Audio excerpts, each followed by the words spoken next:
Hello, day 7 of Feminist Books. And today's book is for any woman who has ever been told to smile more, or if you've ever had to have some dickhead tell you that you're too emotional because he's successfully convinced the world that anger isn't an emotion. This one's for you. If any of that resonates with you, then this is the book for you. Susan Faluti's Backlash.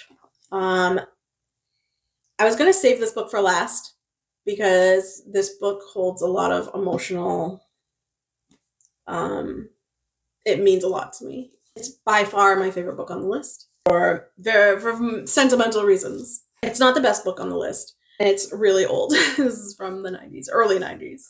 It's the very first book I ever read on feminism. I read it just after high school, but before college. And I have to tell you, I am not a super emotional person. Anyone who knows me would know that I lack a lot of empathy. I've worked in customer service for a long time, and you can ask anyone who's ever worked in customer service. Empathy is something that you may start with, but you lose quickly when working with the public. So I'm just not. I've always been a little more cold. I was a little more emotional when I was younger, but I grew out of it. And as an adult, I've very much grown out of it. And this book, I cried the first time that I read this book. That's how it made me feel. I remember exactly where I was when I read it. I remember feeling weird that I was crying when I read it, and it wasn't. I was alone. I wasn't around anybody. It wasn't performative in any way or anything like that. I'm not that kind of person, but it really I don't know how to describe it.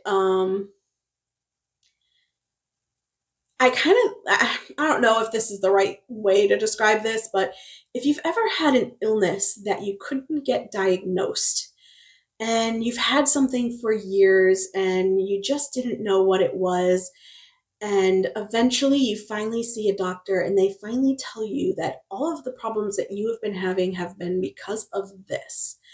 There is a very emotional reaction to that has nothing to do with the fact that they might be able to help you. It has nothing to do with a cure or a medicine or anything like that. Just having the understanding and the knowledge and the acknowledgement from someone like, oh, okay, I finally know, and I'm not crazy, and I'm not being treated like I'm crazy. And there's an explanation for so many things that I didn't have an explanation for before. And that is a powerful feeling. And that's what reading this book was for me, because there was a lot of stuff that I felt and I never had words for. And it felt like someone seeing you. It felt like someone saw me, and it felt like someone understood. It's like you finally have a diagnosis for the world that you're in and the way that you feel in a crowd, and the way that it was the first time I'd ever felt that. And it was really eye-opening for me. And I remember after I read this book, I went back to the library. I got like 6 more feminist books, and none of them really hit me like this one did. I got this one and Bitch, which I also recommended on this list at the same time. But this was the one that really affected me more than any other. I think a lot of women sometimes will, I don't want to say complain, they're just kind of talking about things that happen to them, or, things that they've experienced. And there's always got to be people who look at you like you're exaggerating, or that you're not being honest, or they want to tell you how you could have fixed the situation or something like that. And so it makes women not want to talk about it a lot of the time. And so when you read something where someone so clearly is like, no, I'm on your side and I'm in your corner and I totally understand what you're saying and I get it. It's like having a friend, it's like having a best friend that you can talk to. And that's how I felt when I was reading this book. Like, oh, this person understands. An acknowledgement of not some major stuff. Everybody talks about the major stuff, but it's the little betrayals, the little betrayals from the men in your life and from the men around you. The casual rape jokes, the calling another man a pussy in front of you, as a sign that they're weak in some way because you're vagina, the part of you that is kind of special, is used to call another man weak. And they equate that with weakness. And the reason why is because they hate women. They equate pussy with women and women with weakness. And which is hilarious because vaginas can do amazing things and take a whole lot of abuse. But you even, blow a whisper by a guy's balls and he's hanging onto them on the ground crying. But calling another guy a pussy is an insult because being any part of a woman is the worst thing you can be. That's why they hate gay men. They don't hate gay women as much as they hate gay men. I mean, girl on girl porn is I think it's probably number one of the number one searched items on Pornhub. A guy can see two women kissing and it doesn't bother them as much as if they see two guys. Two guys can get killed, literally. And not to say that women don't take a brunt of hatred as well. They certainly do.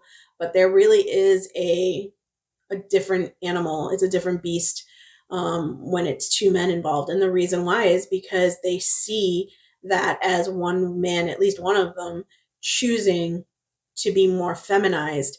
And that is the worst thing that you can be. And it's because they hate women. That's what it comes down to, is that they hate women.